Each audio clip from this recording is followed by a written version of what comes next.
Good morning to all of you. Today's our topic is the electric flux. To understand the electric flux, we must know about the area vector.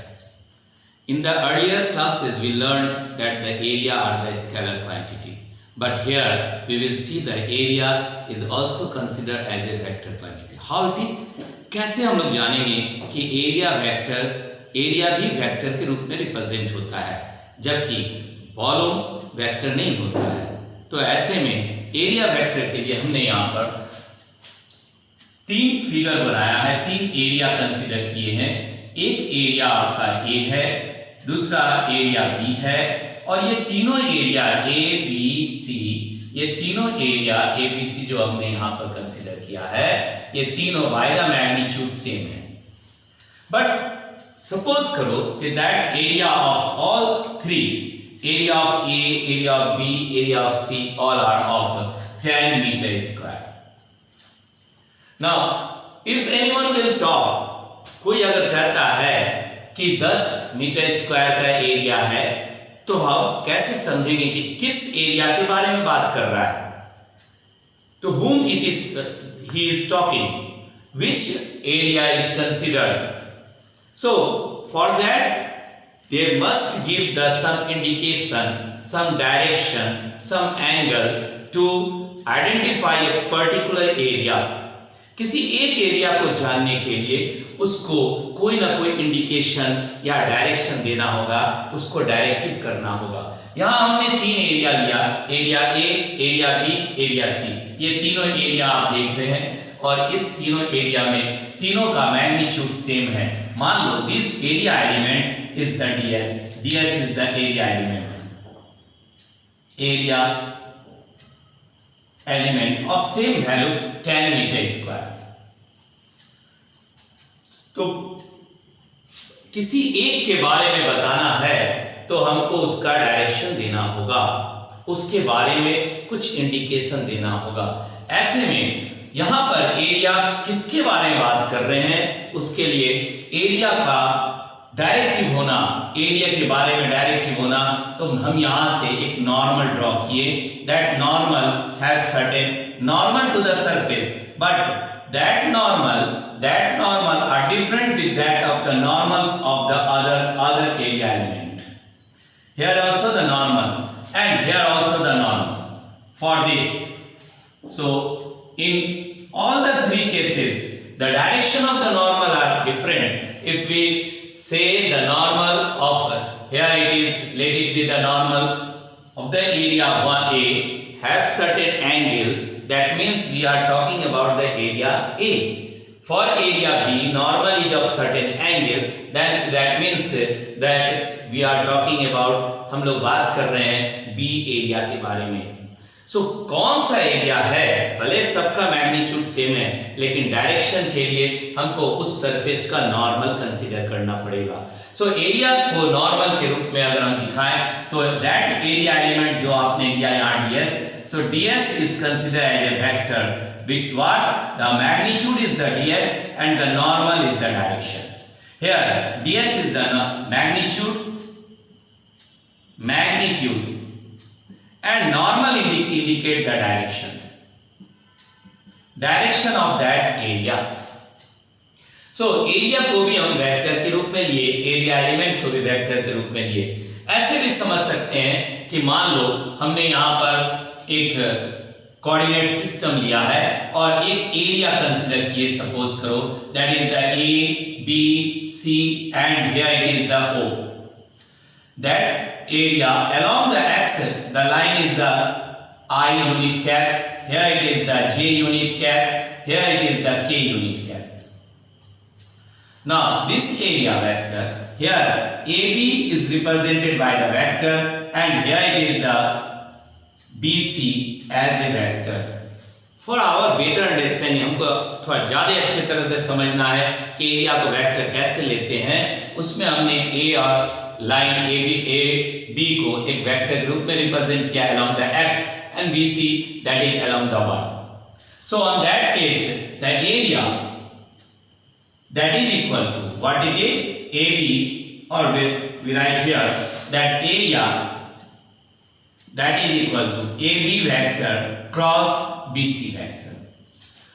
Suppose the side of all the side of this area is the same. A here also A, and here also A. That is the side of this. So on that case, it make a cross product of the two vector. Then we see the angle between. We know that the cross product of this is the A magnitude into A and then into the sine of the theta angle. And theta is the angle between these two vectors, that is the 90 degree. So sine 90, since theta is equal to 90 degree, so sine 90 that is equal to 1. So we write it as a area as a vector. For this vector here, for this it is the A square, and for the sine of this means the derivative is here along the, it is making the cross product A vector and B vector. So on that case, there is the normal for the vector. So normal is along these two plane is the z axis, और z axis xy एक plane हो गया, इस plane का normal z axis में होगा. सो z axis का unit cap आपने क्या लिया? k unit cap. So area को हम वेक्टर के रूप में भी रिप्रेजेंट करते हैं. That is the area is equal to magnitude and the direction. Now it is a cross product. तो हम जानते हैं कि क्रॉस प्रोडक्ट में जैसे मान लो हमने कहा कि ए वेक्टर का डायरेक्शन इधर है and it is along the angle with that of the theta to the B vector. So ऐसे में direction for this two vector making the cross product. So it is the A vector cross B vector, and this one is the perpendicular to either of the vector. इसके भी 90 degree में है और इधर भी 90 degree में, दोनों vector के साथ वो 90 डिग्री बनाता है. तो तीसरा डायरेक्शन बनता है जो दोनों के परपेंडिकुलर होता है. उसी को हम यहाँ पर भी समझ रहे हैं कि अगर प्लेन एक XY में है तो उसका प्लेन का नॉर्मल Z एक्सिस पे होगा. तो normal will indicate the direction and the magnitude we consider here. So area is also considered as the vector. पहले हमने कहा कि एरिया का वैल्यू कहीं पर भी हम लोग कंसीडर कर सकते हैं, लेकिन किसके बारे में बात कर रहे हैं उसके लिए हमको उसको डायरेक्टिव करना पड़ेगा. और डायरेक्शन हम कहां से दे रहे हैं? तो नॉर्मल टू द सरफेस. यहां पर आपने एन वेक्टर क्या रिप्रेजेंट किया? That is the normal to the surface indicate the direction of that area. अगर नॉर्मल की लंबाई ज्यादा है तो length of the normal represent the magnitude and the arrow indicate the direction. So overall we come to know that हम लोग जाने कि एरिया को वेक्टर के रूप में कंसीडर करते हैं, लेकिन एरिया एलिमेंट को वेक्टर के रूप में आपने लिया, लेकिन वॉल्यूम कभी भी वेक्टर नहीं होता है. यहाँ देखो अब जब हम एरिया वेक्टर समझे कि एरिया वेक्टर के रूप में है और उसका डायरेक्शन हमेशा नॉर्मल टू द सरफेस होता है, तब हम लोग अब इलेक्ट्रिक फ्लक्स को समझ सकते हैं. सबसे पहले इलेक्ट्रिक फ्लक्स को हम कैसे समझेंगे? तो इलेक्ट्रिक फ्लक्स देखिए यहां पर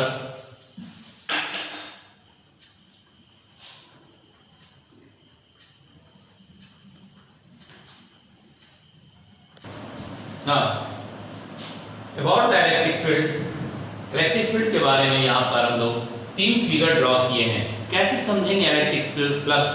इलेक्ट्रिक फ्लक्स क्या होता है? सो इलेक्ट्रिक फ्लक्स को जानने के लिए यहाँ पर हमने 3 फिगर कंसीडर किया और हर एक फिगर में देखो यहाँ पर एरिया का नॉर्मल है और एरिया के नॉर्मल से इलेक्ट्रिक फील्ड का एंगल थीटा बना रहा है. सो इलेक्ट्रिक फील्ड को 2 कंपोनेंट में आपने थोड़ा, electric field is a vector quantity, एक नॉर्मल कंपोनेंट एंड दूसरा आपका इधर ले लेंगे, लेकिन normal component he field lines along the normal component to the surface element. This is the surface element और इस surface element को हमने ds के रूप में लिखा है। तो ऐसे में the flux line, that flux for this surface element of ds, flux is equal to normal component of the electric field. This is the normal component of electric field. Normal component of electric field with the ds that make the electric flux. Electric lines of force whose normal component है, सभी electric lines certain angle से जा रहा है, लेकिन उसको हम flux नहीं कहेंगे। फ्लक्स वही कहलाएगा जो normal to that of the surface हो। तो इलेक्ट्रिक फील्ड का नॉर्मल कंपोनेंट जो सरफेस के नॉर्मल अलोंग में है, that is known as flux. So flux is the normal component of electric field to that of the element is known as electric flux. Here we consider the small area element, so the flux is also small. Here also, if we consider that area element is the ds, this area element, this is the ds, and the normal of this, it is the normal component. यहाँ पर भी हम लोग इस area element, that is the area s, here also area s, this area have the area element ds, and its normal, its component normal is the, here we consider the electric field along the normal. The electric field का direction इधर है और इसका normal component, normal से ये theta angle बना रहा है। सो इलेक्ट्रिक फील्ड को दो कंपोनेंट में तोड़े, एक हो गया नॉर्मल कंपोनेंट और एक tangential component, that is also known as radial component.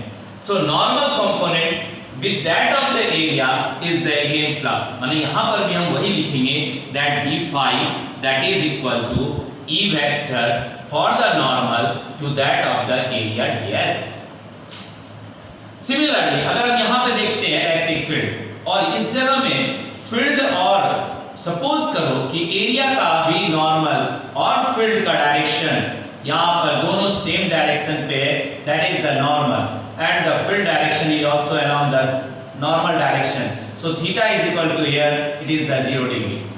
But we consider only the normal component of the electric field. So here also we will write the d phi. यहाँ पर भी हम वही लिखेंगे normal component into the ds.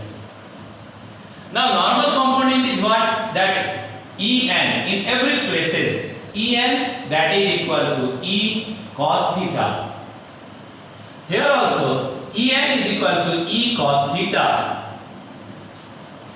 In this value also En is equal to E cos theta.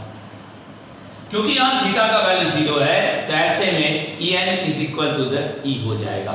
लेकिन क्या हम लोग देखें कि इलेक्ट्रिक फ्लक्स और इलेक्ट्रिक लाइंस ऑफ फोर्स दोनों अलग अलग कहाँ पर हो रहा है कि जहाँ इलेक्ट्रिक फ्लक्स के बारे में बात करते हैं वहाँ इलेक्ट्रिक फील्ड का नॉर्मल कंपोनेंट को कंसीडर करते हैं, तभी वो इलेक्ट्रिक फ्लक्स कहलाता है। और दूसरा बात क्या जाने कि किसी एरिया से वो लाइंस का क्रॉस करना, अगर ये एरिया है तो इस एरिया से कितना लाइंस पास कर रहा है वही फ्लक्स कहलाएगा, लेकिन उस एरिया के नॉर्मल कंपोनेंट में होगा तभी।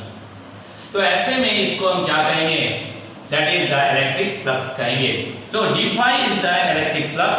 अब इसको अगर हम पूरे सरफेस का कंसीडर कर ले तो ऐसे में क्या हमने यहाँ कंक्लूजन निकाला that the total electric lines of force crossing through the surface, total electric lines of force crossing through the surface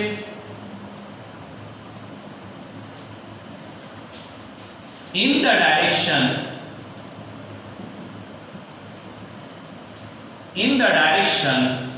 normal or perpendicular to the surface, normal or perpendicular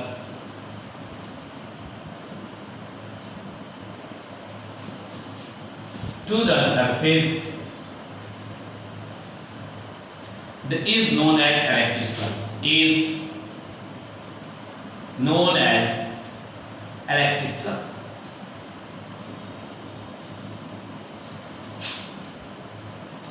और जिसको आपने फ्लक्स को phi से represent किया।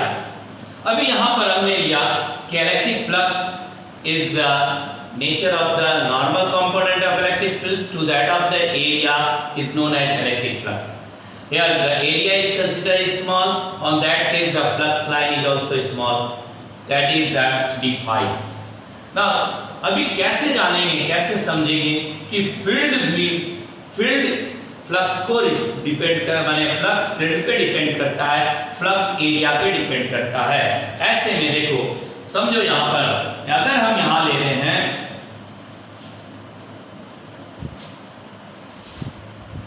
Same area हमने consider किया, suppose this is the certain area S और इस एरिया में number of lines field lines are much compare to that of the same area we consider but और इसमें मान लो हमने से एरिया एलिमेंट कंसीडर किया, this is the area element and this is the ds area element, this is the area element.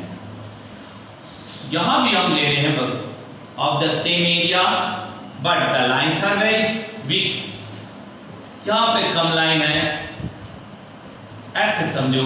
तो अब यहां पर हम क्या लेंगे, सेम एरिया एलिमेंट हमने यहां पर भी कंसीडर किया।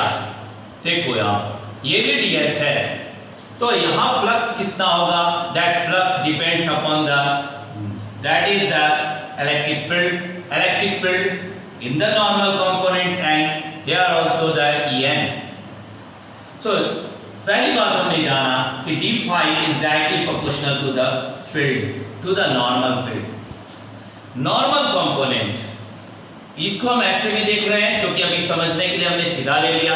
अगर लाइंस इस तरह रहता और तब भी देखते कि उसका नॉर्मल कंपोनेंट को हम कंसीडर करते, कितना नॉर्मल कंपोनेंट इलेक्ट्रिक फील्ड का उस छोटे से एरिया एलिमेंट से पास कर रहा है। अगर ज्यादा फील्ड लाइंस है इसका मतलब फ्लक्स ज्यादा है, अगर फील्ड लाइंस कम है तो फ्लक्स कम है। ये एक रिलेशन हमारे पास आ गया, that the electric field flux depends upon the normal component of electric field. अब देखो इसको एरिया के साथ ही कंसीडर करते हैं। मान लो हमने यहां पर इलेक्ट्रिक फील्ड लिया है, this is the electric field और इसमें अगर हम एरिया कम कर देंगे, ds का वैल्यू कम करेंगे, तो ऐसे में जहां एरिया ज्यादा है, ज्यादा एरिया अगर आप कंसीडर कर रहे हैं तो ऐसे में जो एरिया आपने लिया, अगर आप इसी को ज्यादा एरिया ds के रूप में देख रहे हैं, वहीं पर हम इसका वैल्यू को कम कर दिए, ये भी ds ही है लेकिन ये ds डैश कर देते हैं, ये कम हो गया। और यहां पर क्या देख रहे हैं, ds dash is less than या ds is greater than ds dash. तो again we come to the conclusion, फिर हम देख रहे हैं कि एरिया भी फैक्टर है फ्लक्स के होने का। फ्लक्स इंडिविजुअल इलेक्ट्रिक फील्ड पे डिपेंड नहीं करता है, फ्लक्स एरिया पे भी डिपेंड करता है। मींस कितना lines of force normal component कितने एरिया से क्रॉस कर रहा है। तो ऐसे में हम इसको लिख सकते हैं d phi is directly proportional to that of the ds. Now proportionally that become the relation number 2. तो ऐसे में हमने जाना कि d phi is equal to, now proportionality को कांस्टेंट ले लिए और कांस्टेंट को हमने SI में 1 लिया and that is the normal component to the ds. और ये इक्वेशन नंबर 3 हमको बता रहा है कि d phi, अभी इस यहाँ पर हम देख रहे हैं कि d phi is equal to E normal to the ds. Normal को हमने देखा यहाँ पर कि normal is the E cos theta. अब यहाँ पर हम अगर लिख दे d phi is equal to E ds and cos theta and that means it is the cos product, cos value is here, that means it is the dot product. So flux is a scalar quantity, it is the dot product of two vector E vector and the area vector. This is the small value of the flux, that is the equation number 4. But we come to the conclusion, three factors are important here.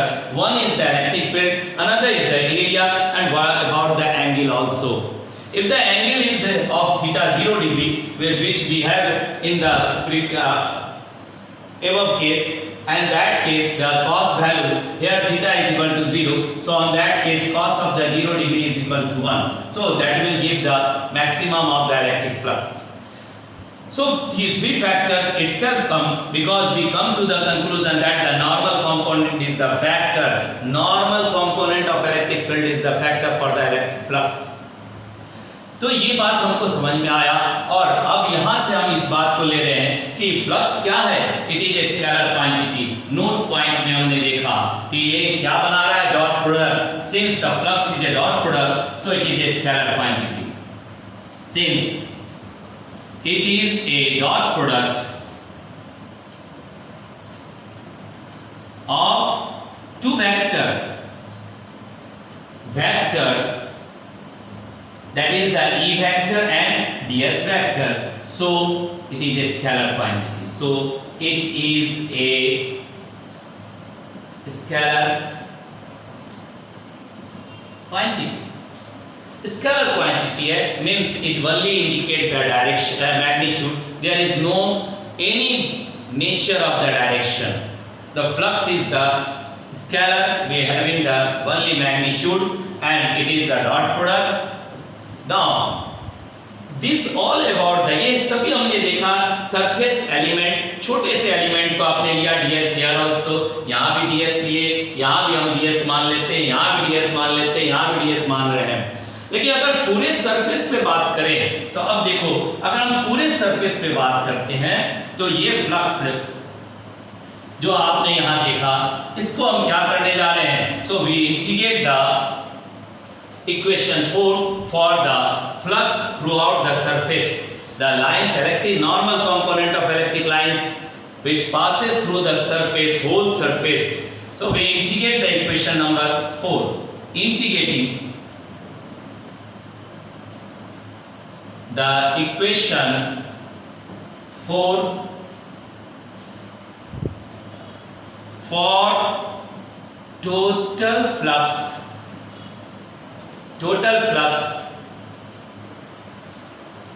that total flux here it is through the surface.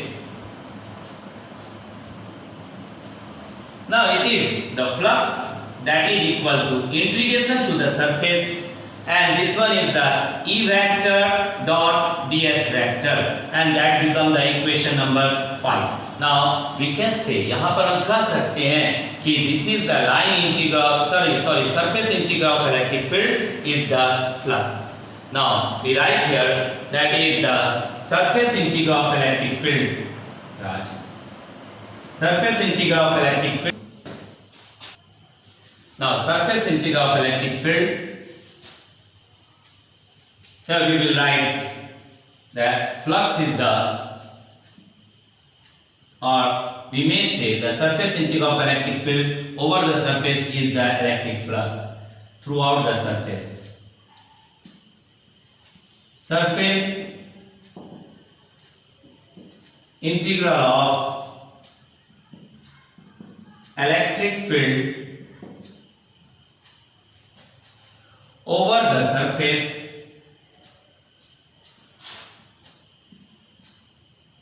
is the electric flux.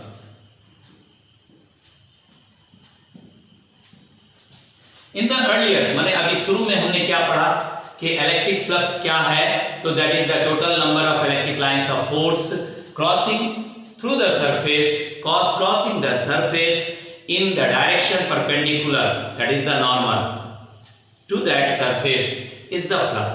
Now by the mathematical relation we have, that is the E, that is the surface integral of electric field is the flux. Now it is all about the whole surface through which the electric lines are crossing, through which the normal component of electric lines are moving or crossing through the surface. Now if we consider the closed surface, on that case the flux for the closed surface, flux is represented as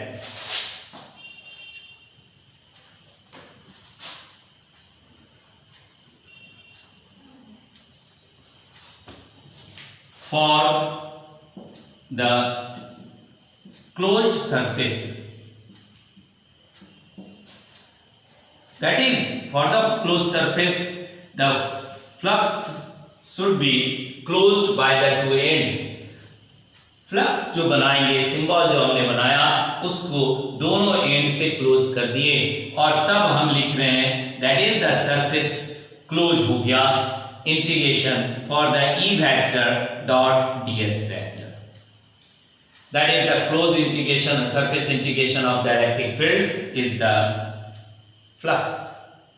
सो ये भी आपका close surface के case में आया। अभी हम लोग इसका एग्जांपल्स देखेंगे कैसे हम इलेक्ट्रिक फ्लक्स को कैलकुलेट करते हैं। लेकिन क्या क्या बात जाने कि इलेक्ट्रिक फ्लक्स जो है वो नॉर्मल कंपोनेंट से बनता है of electric field and which passes crosses the surface area, surface element area और होल सरफेस और the close surface, that is the flux. तीनों बात हम यहां पर जाने। उसके बाद हमने देखा कि flux is a scalar quantity because it make a dot product. उसके बाद हम जान रहे हैं कि हमको क्लोज सरफेस पे भी हम इलेक्ट्रिक फ्लक्स को देख रहे हैं, मतलब 2 डायमेंशन 3 डायमेंशन सभी कंडीशन पे हम फ्लक्स को देखते हैं। अब क्या हम देखें कि ऐसा यूनिट ऑफ द फ्लक्स और फ्लक्स को कब मैक्सिमम होगा और कब मिनिमम होगा। तो एक उदाहरण, एक एग्जांपल हमारे पास अभी यहां पर है कि अगर हम फ्लक्स मैक्सिमम देखते हैं तो थीटा का वैल्यू 0 हो जाएगा तो कॉस का वैल्यू 1 हो जाएगा।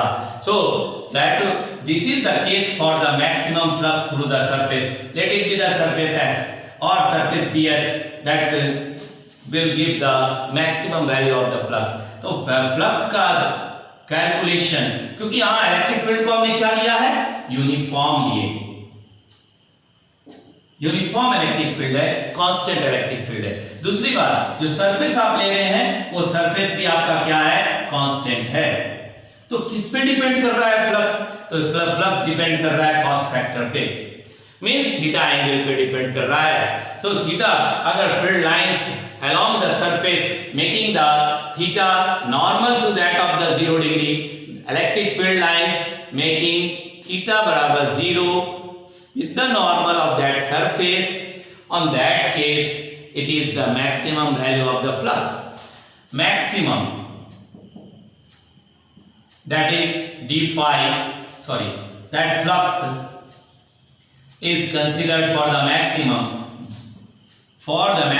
that is flux is equal to integration to the surface, for that E vector dot ds vector is equal to, now we consider here the dot product of this E ds and here it is the cos vector, and for the integration it is the es, let it be the s, and cos theta. Now theta, here we consider that theta is equal to 0, theta is equal to 0 degree, the normal and the electric field both are in the same direction, so theta is equal to 0, that means cos value is equal to, cos 0 is equal to 1, so it will give the flux, that is the E into S, or we may write E into A, whatever you think proper, कैसे भी हम represent कर सकते हैं, that is the maximum value of the flux। So angle is the major factor। Now अगर हम इसको बात कर रहे हैं कि अपोजिट डायरेक्शन में ले लें, क्योंकि अगर हम सरफेस लेते हैं तो फ्लक्स लाइन दोनों तरफ होगा, मतलब नॉर्मल को हम पीछे भी कर सकते हैं। अगर नॉर्मल बैक डायरेक्शन पे है, नॉर्मल अगर पीछे आ रहा है, इलेक्ट्रिक फील्ड आगे की ओर जा रहा है, तो ऐसे में normal to the electric field that make an angle of the 180 degree. So cos 180 is equal to minus, but minus scalar does not have the minus character। ऐसे में हम फ्लक्स को यही मैक्सिमम के रूप में लेंगे, माइनस करके नहीं दिखाएंगे। जो भी हो, अगर सिंबल में बात कर रहे हैं फ्लक्स तो हम लिख सकते हैं माइनस ई इंटू एस, क्योंकि यहां पर हमने थीटा इक्वल टू कॉस, अगर अपोजिट डायरेक्शन में ले रहे हैं तो theta is equal to 180 degree, and 180 degree means the cos value of the 180, cos 180 is equal to what, that is -1। so we have the relation that is also maximum but in the opposite direction, the flux value is maximum but in the opposite direction, that is minus of the es। और इसका अभी हम लोग example के रूप में देखेंगे, समझेंगे। तो ये बात हमने जाना कि मैक्सिमम कब होगा और मिनिमम के लिए क्या होना चाहिए। जैसे फील्ड लाइंस और सरफेस, देखो अब मिनिमम के लिए यहाँ पर तुरंत बना करके हम लोग देख लेते हैं कि कैसे यहाँ पर मिनिमम का बात कर रहे हैं, फ्लक्स का मिनिमम होना। इलेक्ट्रिक फील्ड लाइंस है यहाँ पर, ये रहा electric field lines. Suppose this is the constant value of electric field and the surface of this surface is considered like this and the normal of the surface is like here. This is the surface and normal is here with that of the electric field. They make the angle of this electric field direction and this make an angle of 90 degree. So cos 90 theta is equal to 90 degree. That means cos of the 90 is equal to cos 90 कितना हो गया, cos 90 that equal to 0. तो ऐसे में यहां पर flux हमारे पास कितना आया, flux is equal to E S cos 90 and that is equal to flux is equal to 0. This will give the minimum value. तो फ्लक्स का मैक्सिमम होना और फ्लक्स का मिनिमम होना, ये दोनों भी बात हम लोग देखते।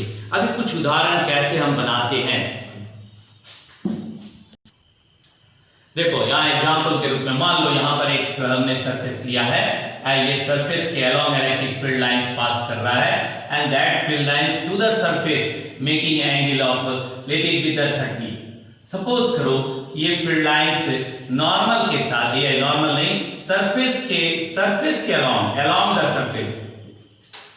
The surface it make an angle of what, angle of 30 degree. Suppose it is of the 30 degree, that is the electric field.